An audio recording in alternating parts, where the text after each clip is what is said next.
Hello and welcome everyone to the main event this week. I'm Meeta Sani and I'm really pleased to be joined by our guest today, Alexandra Carn. Hi, Alexandra. Hi, Meeta. Lovely to be here. Really good to have you on board today, Alexandra. We are talking a very important and timely topic, aren't we? Hybrid working. Indeed, and actually, I think it's a funny thing because it's sort of happened over time, which was it started off, with the pandemic, everyone had to work from home, and then sort of it's now become. I think you'll have found this, Meeta, in recruitment that people are expecting when they look at new jobs that they will have some time where they work from home and that will be permitted. Yeah, it's an ever-evolving landscape, actually. And for the next 30 to 40 minutes, just as everyone joins the room and just settles in, I'll do a quick bit of housekeeping before we deep dive into this topic. So the main event is about 30 to 40 minutes. We understand that everyone who gives their time wants some real short, sharp shrift knowledge and expertise that they can hopefully take away and apply in their world straight away, in their business worlds. We also have a chat box, which I think is working down here on the right. Hopefully you can all see that. And what that will allow you to do is I'm just going to do a quick hello here. Hopefully everyone can see that. And what that will allow everyone to do is give us their thoughts, comments, because ultimately the next 30 to 40 minutes is about you, the attendees, and what you want to get from our session. We very much have an agenda and some topics that we'd like to cover. But if you have any specific questions, then please post them and we will endeavour to get you answers. Both Alexandra and I work with, I think one of the benefits of having us here today is that we work with many different organisations from day-to-day businesses, clients, and we see so many different hybrid environments and the wins and challenges of that I'm hoping that we can distill some of that knowledge and a bit of a benchmark for everyone. So Alexandra, for today, we're looking at hybrid working from two sides, really, from an employer's perspective, but from a legal perspective, and also from sort of more the holistic social experiment perspective almost, because I think the legal side is maybe a bit more black and white. But what are your thoughts? Where do you think we are now? Well, I think what's really interesting is people talk about home workers or hybrid workers, and none of that's defined in law. There is no such thing as a hybrid worker or a home worker. There isn't a legal definition. Yeah. And I think what's really interesting is, as I said at the start, that during the pandemic it was a requirement to work from home, and lots of people started working from home. And now that this has become much more of a permanent arrangement, I wonder how many people listening or watching have actually sort of re-examined what's actually happening now that it's become a permanent arrangement. Yeah. And where there are, hopefully we don't have any disputes, but where there are disputes is where people aren't clear about what they're allowed to do and what they're not allowed to do. Yeah. And what we'll be looking at a bit today is how important the contract of employment is, and how important it is to have really looked at that again once these arrangements have become permanent. Yeah. And I think, my opinion and looking into this is that there isn't a one size fits all in terms of structure, regularity. Different employees within one organisation can have different hybrid rulings. So you can have one department with one and one with another. How has that played out in reality for businesses and employees? It's a very good question, actually, because what I'm often asked is, God, do we have to let people work from home if they ask? And secondly, what if everyone wants to, and we just, as a business, we can't manage that? Yeah. And I think it's really important for people to realise is that there is no right. There's no legal right to work from home. There's no legal right to work remotely in any way. What there is there are two ways in which there can become a legal right to work from home. One is if the flexible working regulations apply, which hopefully listeners will know, that is a right to request to work flexibly. It is not a right to work flexibly. Yeah. Now, there are, in the regulations, there are only various reasons why, prescribed reasons why an employer can refuse the request.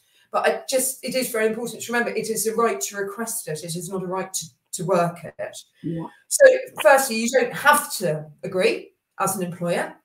The other time where the law can sort of give a right is if there is Equality Act issues engaged, particularly disabilities. Yeah. So where it's the disabled employee, there is a statutory duty to make reasonable adjustments for that employee, and that may include allowing them to work from home. Yeah. But again, those are very, these are very specific things. If I come in and say, well, look, I want to work from home, it doesn't mean that you have to agree as an employer. And I think that's very important. What is very difficult is when you get the position where everyone wants to work from home. That doesn't work. And who do you let and who don't? How do you make that essentially that value judgment? And that is difficult. Yeah. And there isn't a strict answer to that, save that you need to consider people who have made flexible working requests under the statutory regime and any people, particularly with disabilities. Yeah. But aside from that, as an employer, you are relatively free to make a value judgment about what you consider works. Yeah. And I think that it's the way it's developed is that sometimes employers think they're much more hidebound regarding having to accept requests than perhaps they are in reality.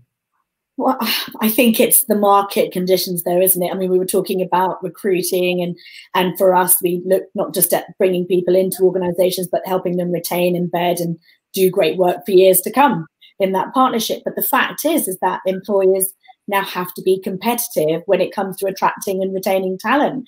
And the whole world has gone hybrid crazy. There is, there's very few organizations that don't offer it. I think Goldman Sachs were in the news a year or so ago for saying, no, we're going back to 5 days a week. And, there's possibly a handful, but there are mass exoduses of talent from these places, so it's. I think that's entirely right. I think that there isn't virtually anybody who, well, in certain industries, certainly, who would accept a job where they weren't allowed to work from home some of the time. Yeah. And it's sort of even if, and this is why, so it's going back to the contract of employment, why it's so important, because I think people will sort of think that they're allowed to, and it needs to be clear what basically, as an employer, the contract is where you set out what you want, what your expectations are. Now, that can be more difficult with existing employees, but certainly for what you're doing, Misha, with new recruits, you want to be looking at your contract and thinking, okay, well, I want to set out here what's going to work for me as an employer. And in respect of sort of your existing staff, what I think is really important is how many employers have gone back and thought, okay, well, since people started working from home, have we looked at their contracts again? So I'm just going to give you one example of that, which is confidentiality. I bet everybody listening has a confidentiality clause in their contract. Yeah. Okay, so that's fine. That says you need to keep our information confidential and so forth. Now, if someone's working from home, it's just a completely different kettle of fish, because you'd have to think, okay, well, where are they going to work? Is it private? Who's coming in? I mean, I have a cleaner. She cleans my office. Yeah. Of course, she's signed a confidentiality agreement because I'm a lawyer, so you would expect no less. But aside from that, what you're looking, you've got to think about who's coming in, because it's not just a question of saying to somebody, you keep our information confidential. You've got to really think about how practically you're going to preserve that confidentiality. Yeah. That's what also going into Starbucks. How many people do you see on a screen? How many times have you sat on a train looking at someone's, and they're there looking at their spreadsheets? So businesses had a conversation. Yeah. So the businesses, apart from the practicalities of agreeing or not, it actually protecting intellectual property and protecting everything should be done through these contracts. So and I suppose the best time was when you allowed it, but the next best time is now, isn't it? I mean, what would you say to employers who are thinking, no, I haven't thought of that, I haven't thought of that? It's all, the devil's in the detail. It's just all about the drafting, and you just need to think, okay, well, what I've drafted is the standard clause, which just everyone has, and that's been there for years. But this is now completely different because this person is working agile working, and I've got to start thinking about what requirements I want from them. Do I want them to guarantee that they'll double encrypt because they're at home? Do I want to guarantee that they'll be only work from a certain room? Of course, these things are very difficult to police in practice. But the point is that if you get a problem, nearly always the starting point is the contract. And it is so much easier as an employer to say to somebody, look, this is your contract says you mustn't do this, and you've done it. And then saying to them, well, it's obvious that you shouldn't have had that private call on the train. I mean, I'm sure we can both remember. I mean, some of the conversations you hear on the train are just unbelievable. Yeah, completely inappropriate. As regards confidential information, I mean, you can just see it flowing. And so I think that that's very important. It is linked to this, actually, is something which I think very interesting, which is how the distinction between home and work becomes terribly blurred. Okay. So when people were going into the office, you'd go into the office and you'd come home, and that then sort of, there was email, and then you started sort of doing a bit of email. But when you work from home, the lines can become very, very blurred. Yeah. And I don't know if you have seen this in practice, but I mean, have you seen sort of people saying, well, I've got working all hours because I find it impossible to switch off? Very much so. I think that is the reality of people who are working in a hybrid world, is they're saying, actually, even though I don't commute, my lines of starting work and finishing work are completely blurred. And because people don't have this geographical shift between work and home, mentally they're not switching off, and the overall impact is that they're becoming more anxious, working longer hours, feeling less effective, because as we know, the to-do list is never done. It will continue, you tick it off at the top, there'll be more coming at the bottom or whatever, So I think for employers, there is an obligation of responsibility, and I don't think this would be in the contract, but I do think there is a duty of care to check back in with people, to establish work patterns. I was telling you that we're actually doing some training for one of our clients next week, and we do a pre-questionnaire, and a number of people spoke about, managing anxiety of shifting as well. So one is the blurred lines at the beginning, at the end of the day. I recommend a fake commute. So even if you're going to get up, walk around the block and come back, do it. If you've got a dog, take the dog. I try and put that into my day because it differentiates between home and business, and it allows you to do it at the other end as well. Or even go and change your clothes, shift the lighting up. I know it sounds silly, but or if you do have a private space, shut the door on that room, and that way you mentally disengage. Because then if employers don't check in, and an employee comes back with, I'm suffering from stress and anxiety of my work, then that shifts back to the employer. I mean, that's right. I mean, the duties as regards health and safety, I mean, I couldn't even list the regulations. There are just so many. Yeah. So you've got a common law duty, and you've also got specific legal duties under the various health and safety management of work regulations. There's various rights. And also very importantly, under the working time regulations, which of course say, people need certain rest breaks. And how are you going to police that? Well, you can police it to some extent via monitoring, by, seeing how often people are on, but it doesn't really work because it's a big job. And of course, people aren't just, whether you're logged on, I mean, it cuts both ways, doesn't it? Being logged on doesn't mean you're working. No. But equally, you could be working. So you can do keystroke things, and there's lots of fancy things you can do. But essentially, it is very difficult to monitor, and health and safety is very important. What I did see, which I thought was rather lovely, was that some people have a loneliness champion. And that is somebody who is expressly appointed to deal with the issues that you were talking about, Nita, which is that where people, you know, particularly feel very isolated, because people do feel much more isolated working from home. And it's somebody who's specifically there to just check on employee well-being. And as an employer, you know, that if there are legal issues, obviously, you know, I'm a lawyer, I'm always looking at it from that point of view. But if there are legal issues, then, you know, if you've done things like this, it gives an impression of, you know, how you're treating people. Yeah, the duty and care. Absolutely. Yeah. I mean, I don't know, you may have seen that, I think it's Holland. It is on my LinkedIn post, by the way, if anyone wants to look. But there's various countries looking at the right to switch off. And that, you know, it becomes then illegal to look at your emails after certain hours. Gosh.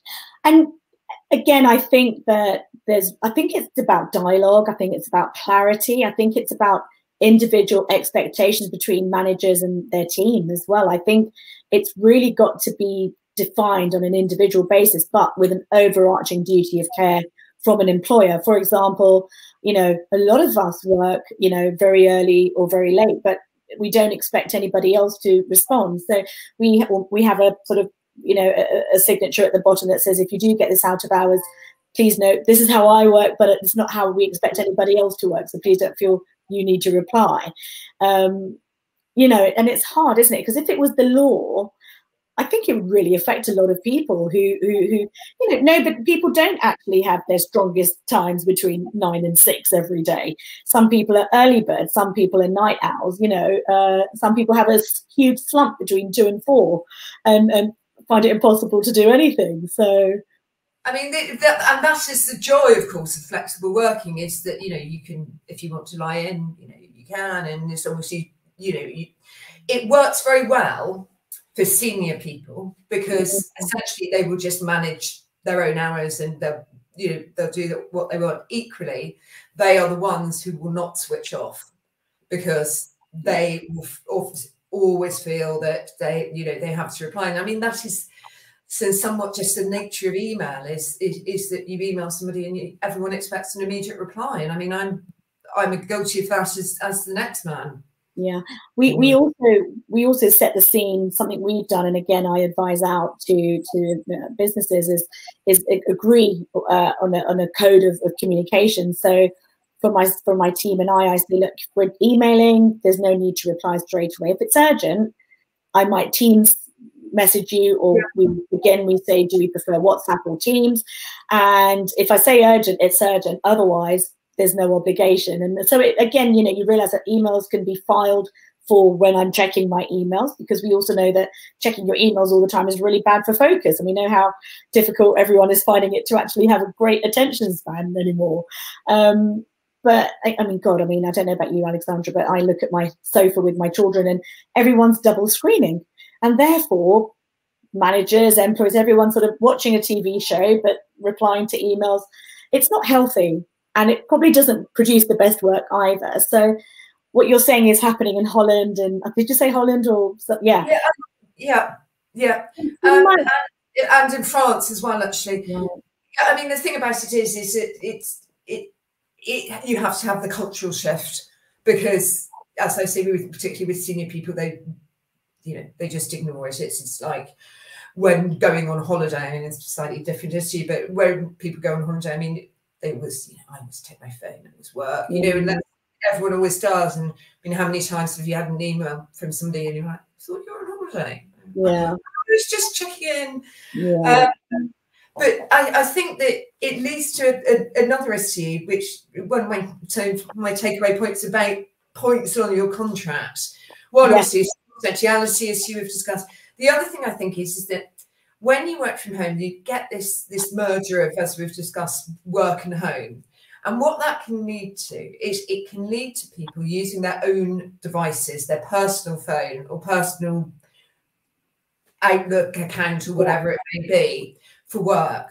And that, I think, happens for two reasons with home working. One is that because you're at home, it doesn't feel so odd.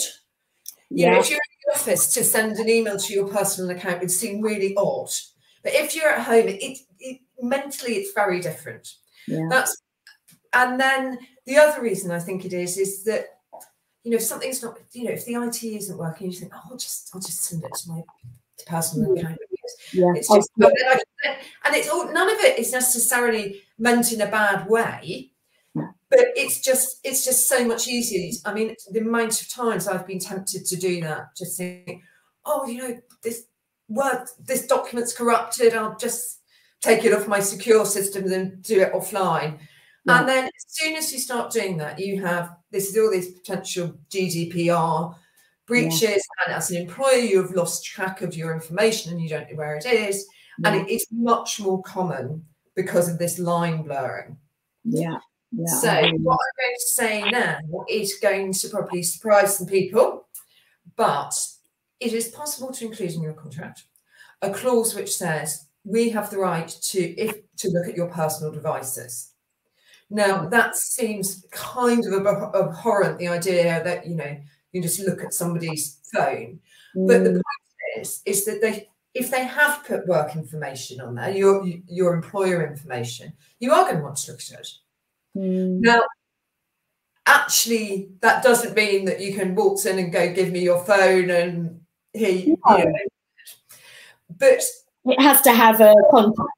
You can look at people's personal devices. It's possible legally. It is very complicated how it actually happens in practice. Okay.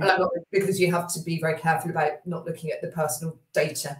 But the point I want to make is that if you have the right to do it in the contract, it's much easier to do if you have to. Yeah. And it is much more of an issue because of this line blurring. So that is another thing to think about. It's an unusual thing, but it is. That's a great takeaway and an evolution of the contract based on the way people are working now. And the other sort of very odd thing is, have you ever thought as an employer that you'd want to go into your employee's house? Of course not. No. But if they work from home, that is essentially, it's their office. Yeah. So you do actually have to think, okay, well, look, what would happen if they left? They may often have thousands and thousands of pounds worth of equipment given by you, and you want it back. So what if you're worried about their health and safety? What if you need to do a risk assessment? Yeah. The whole ergonomic. These are sort of entirely new things that you want to think about. So how many people in their contract says you have a right to go into your house? I mean, it's not a right to sort of, you know, walk into someone's bedroom, but it's, you know, it's something that you need to consider, and all these things are new. Yeah. And with that then must come insurance challenges. So are employees and is all your equipment covered by your office insurance, or do you require your employees to take out further home insurance? If they've got the kit in Starbucks, is that covered by work? Is that covered by personal? I mean, and that has to be really clearly defined, because if things get lost or stolen and there's a cost, that's going to impact somebody, and it could break down an employee-employee relationship. I mean, it just led me perfectly, because I wanted to say something about insurance, which is that absolutely what you've said, which is, you know, who's insuring all this stuff? You know, what happens if it's stolen or damaged and stuff? And you know, that's one thing. The other thing is how many people have looked at their employer's liability insurance? You know, I'm not an insurance expert, but it seems to me that, you know, insurance policies need to be checked, because what you're insuring against is completely different. It's because you're insuring a different set of employees, effectively, because they're working in such a different way. Yeah. So that is actually, insurance is sort of super important as well. It is. And I think when it comes to hybrid working, there are the checks and balances that employers have to do for, you know, sleeping soundly, knowing that they've protected the business in every possible way, the intellectual property, data, and all the rest of it, which needs refining. And then it's about the practical application of helping people to be as productive and engaged as they were, when they're thinking, well, all of this is coming on my contract, Big Brother is monitoring me, you know, monitoring my keystrokes, I don't feel valued, I feel I'm watched all the time, you know, that trust and confidence is challenged. So I think employers, as you said, you mentioned this loneliness, yeah, very, we talk about mental health ambassadors, but actually this is actually why hybrid is better than pure remote working, because very often people think they know what they want and then tie themselves up in it, where actually fully remote working is pretty unhealthy, depending on circumstances and all the rest of it. But if people can, hybrid, I believe, hybrid is the future, but it's not a smooth, easy, seamless path. It's gonna require communication. It's going to require negotiation. And I think what we have to be really open to is saying that once we've got, you know, the blueprint for the legal and health and safety requirements covered, then it's got to be about trying things, keeping what works, letting go of what doesn't, and remembering we're on the same team here. It's not us versus you, you versus us, right? You know, this is to protect everyone and to get the best out of this for everyone. I mean, that's right, because I can talk forever about, you know, the legal implications, but there is a huge amount of commercial and practical considerations as well. And I think that you're right. If people are working remotely all the time, it's very hard to know what's actually going on. Yeah. You know, and I mean that from sort of two ways. You know, one is that obviously, you know, what are they actually doing at home? You know, if, for example, if someone had got with very young children, I mean, looking after very young children and working from home are not compatible. And you know, you just can't do both. Yeah. But equally, if someone is struggling, and what you see them once a week on Zoom, it's entirely different from seeing someone physically. Because if you see someone physically, you pick up on posture, you just all these subliminal things that they give away, which they wouldn't necessarily give away on video. You guess if you see them in person. Yeah. And go on. No, I was going to say they're changing the office space. Employers are rethinking office dynamics to consider the shifting role of an office environment for employees when they do then come into work, because it's not necessarily about sitting side by side and getting on with your work in silo. Actually, coming into work is about collaboration, engagement, cultural exercises, things that give you that sense of belonging and hopefully re-energize a person to remember what they do, why they do it, and why they've chosen to do it for this company in particular. Because if you're, you know, sitting in a room with everything of yours around you, and your only connection is a face on a screen or the people you're talking to, it removes the barrier to shifting and moving to another company. There's no real sense of belonging, is there? I mean, I entirely agree. I mean, I remember in COVID, you know, I would have spoken to people over Teams, and when I met them in person, you know, I didn't recognise them. Yeah. Because of course you've got for example, you've got no idea how tall they are. Yeah. So, you know, you meet someone and you've imagined them, because, you know, you've seen this amount of them, you've imagined them in a certain way. And when you meet them, they sort of look completely different. And those sort of things do lead to isolation. And of course, if there's isolation, that can lead to mental health difficulties.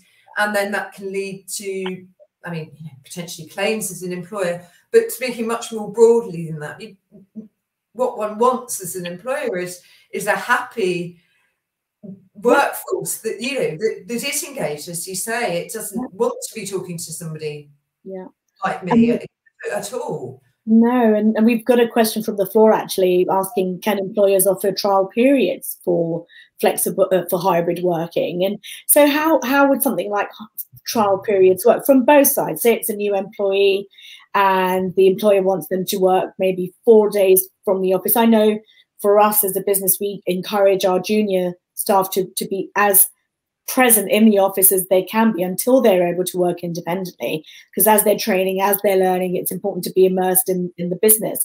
But over time, we then allow more hybrid flexibility. But what would you say about trial periods and things like that? Well, it's a very good question, because there isn't any law about trial periods. However, there isn't a law which says you can or you can't. Yeah. I'm a massive fan of trial periods, because it does give both the employer and the employee the chance to see if it works, because sometimes you just don't know. You don't want to say no, but equally you don't want to say yes and commit yourself indefinitely. What I would say, though, is if you are doing them, you need, if it's in writing, it's just so much better. And just make it clear that it's a trial period. That's what it is. It's not all right to do it forever. No. But obviously, if people do trial it and it works, and if you just don't, it can be harder to, if someone makes a formal flexible working request, if there's been a trial period and it's worked, it can be harder to resist that request. Yeah. But ultimately, as long as it's made clear to people, look, let's give it a go. I'm up for it. We'll help you. We'll support you. The idea is that it works. Yeah. But look, if it doesn't, we are going to bring you back, and you need to know that. So absolutely, go for a trial period if you want. Yeah. But be really specific about during the time when you'll review it. All of this is about managing expectations. Which is, if you are clear with your staff about what you want and what you expect, and then you're much less likely to have problems, and that brings it full circle effectively to why it's really important to have it in the contract, because then you say, well, look, we did tell you and we did write it down for you and you did sign it. Yeah. So that's why managers. Doesn't it? I think the manager's role has evolved so much over the last few years, and coming into this hybrid space now, actually the more clarity a manager can have in supporting and directing their team, the less misunderstandings, the less loss of trust and confidence, the more positivity and engagement that will therefore be created.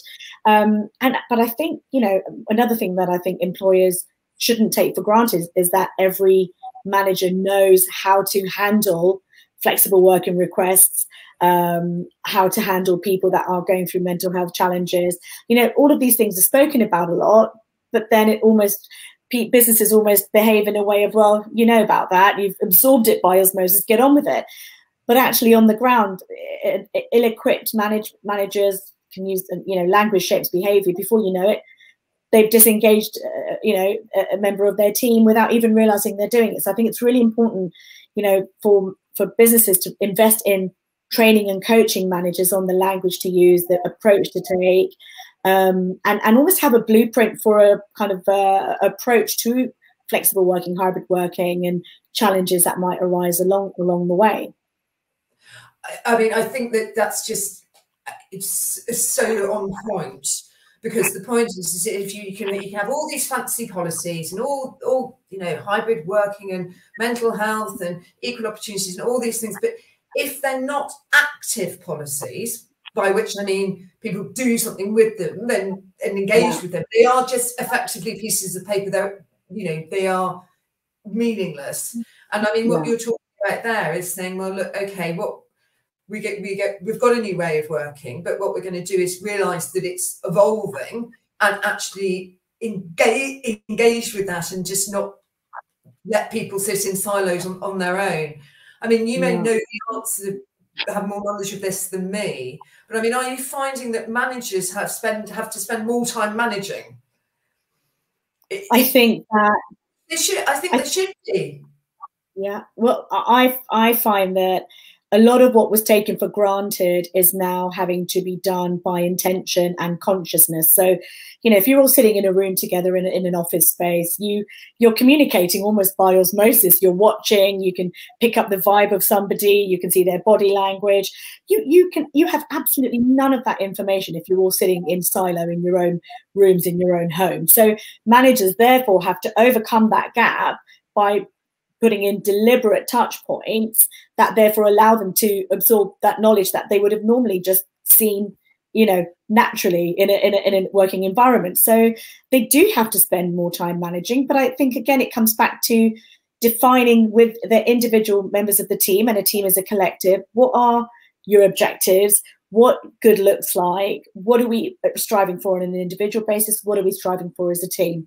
And one size doesn't fit all. It's not easy. You know, the first area, the topic that I said we'd cover is how are you and your organization coping with a hybrid world? And we actually did a LinkedIn poll which asked, has hybrid working, or how do you think hybrid working has affected staff's productivity? 57% said they felt that productivity had increased, 14% decreased. Actually, 23% said actually they felt that productivity and morale had increased. So overall, it seems that the